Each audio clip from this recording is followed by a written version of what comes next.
Hi friends, ഞാൻ ഇന്ന് ശ്രീ പെരളശ്ശേരി ക്ഷേത്രത്തിലാണ് വന്നിട്ടുള്ളത് കേട്ടോ. പെരളശ്ശേരി സുബ്രഹ്മണ്യ സ്വാമി ക്ഷേത്രം. ഇവിടെ ഉത്സവമാണ്. കണ്ണൂരുണ്ടായിട്ട് ഞാൻ ആദ്യമായിട്ടാണ് ഉത്സവത്തിന് വരുന്നത്. അല്ലാണ്ട് ഇവിടെ ഇടയ്ക്കിടയ്ക്ക് വരാറുണ്ട്, നാട്ടിലുള്ളപ്പൊക്കെ വരാറുണ്ട്. കാരണം എൻ്റെ ഹസ്ബൻഡിൻ്റെ വീട്ടിൽ നിന്നും എൻ്റെ വീട്ടിൽ നിന്നും ഇടയ്ക്കിടയ്ക്ക് വരുന്ന ഒരു ക്ഷേത്രം കൂടിയാണ്. ഇവിടെ നാഗാരാധനയ്ക്ക് പ്രശസ്തമായ ഒരു ക്ഷേത്രം കൂടിയാണ്. അതുകൊണ്ട് ഇവിടുത്തെ പ്രധാന വഴിപാടാണ് കോഴിമുട്ട വഴിപാട്. പിന്നെ എന്താ അതുപോലെ ഇവിടുത്തെ പ്രധാനമായ ഒരു ആകർഷണമാണ് ഇവിടുത്തെ ക്ഷേത്രക്കുളം. നല്ല കൽപ്പടവുകളോട് കൂടിയ ഒരുപാട് ഫിലിമിലൊക്കെ ഉണ്ട്. കാണാത്ത ആൾക്കാർക്കാണെങ്കിൽ ഞാൻ പറഞ്ഞുതരാം. മറ്റേ നമ്മുടെ ഓ സലിനബ പാട്ടിലെ പാട്ട് ഷൂട്ട് ചെയ്തത് ആ ക്ഷേത്രക്കുളത്തു നിന്നാണ്. ഒരുപാട് പരസ്യങ്ങളിലൊക്കെ ഉണ്ട് കേട്ടോ. അമൃത സിനിമയിൽ നമ്മളെ ജയറാമ പത്മപ്രിയൻ പാടി ഇങ്ങനെ ഡാൻസ് കളിച്ച് ആ ക്ഷേത്രക്കുളം ഇവിടത്തെയാണ് കേട്ടോ. അങ്ങനെ നമ്മളിങ്ങനെ ഉത്സവം കാണാൻ. ഈ ക്ഷേത്രം ശ്രീരാമൻ പ്രതിഷ്ഠിച്ച ക്ഷേത്രമാണ്.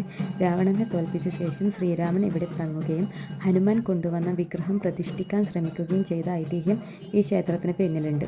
ഹനുമാന് വിഗ്രഹം പ്രതിഷ്ഠിക്കാൻ സാധിക്കാതെ വന്നപ്പോൾ രാമൻ തൻ്റെ പെരുവള ഊരി പ്രതിഷ്ഠിച്ചു. അങ്ങനെയാണ് പെരുവളശ്ശേരി അല്ലെങ്കിൽ പെരളശ്ശേരി എന്ന ഈ ക്ഷേത്രത്തിന് പേര് വന്നത്.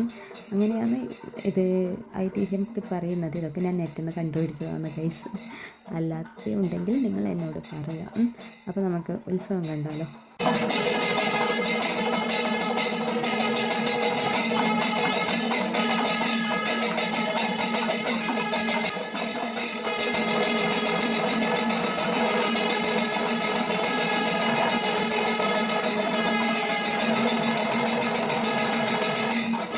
അങ്ങനെ ഞങ്ങൾ ഉത്സവം കഴിഞ്ഞിട്ടൊന്നുമില്ല, ഞങ്ങൾ പുറത്തിറങ്ങി വീട്ടിലേക്ക് പോവുകയാണ്. കണ്ട ഒരുപാട് ലൈറ്റ്സൊക്കെ ഫിറ്റ് ചെയ്തിട്ടുണ്ട്, നല്ല രസമുണ്ട്. പിന്നെ ഒരുപാട് കളിപ്പാട്ടങ്ങളുണ്ട്, സ്പൈഡർമാനൊക്കെ ഉണ്ട്. കുട്ടീസിനൊക്കെ ഇത് കണ്ടാൽ മതി. പിന്നെ അങ്ങോട്ടേക്കായിരിക്കും എല്ലാവരും ഓടും അല്ലേ. മയിൽപ്പീലിയാണ്, എന്ത് രസമല്ലേ. ഒരുപാട് മയിൽപ്പീലികൾ ഒരുമിച്ച് വെക്കുമ്പോൾ എന്തൊരു ഭംഗിയാണ് കാണാൻ വേണ്ടിയിട്ട്. നല്ല തിരക്കുണ്ട്. ഞങ്ങൾ വണ്ടി വളരെ വേറെ ഏതോ റൂട്ടല്ല, സ്കൂളിലെ പെരളശ്ശേരി സ്കൂളിൻ്റെ അടുത്താണ് നമ്മൾ വണ്ടി പാർക്ക് ചെയ്തിട്ട് അവിടെ നിന്ന് ഇങ്ങോട്ടേക്ക് നടന്നു വരിക ചെയ്തത് കേട്ടോ. എന്ത് രസമല്ലേ ചട്ടിയൊക്കെ കാണാൻ വേണ്ടിയിട്ട്. എനിക്കിങ്ങനെ കാണാൻ ഭയങ്കര ഇഷ്ടം, പ്രത്യേകിച്ച് മൺപാത്രങ്ങൾ.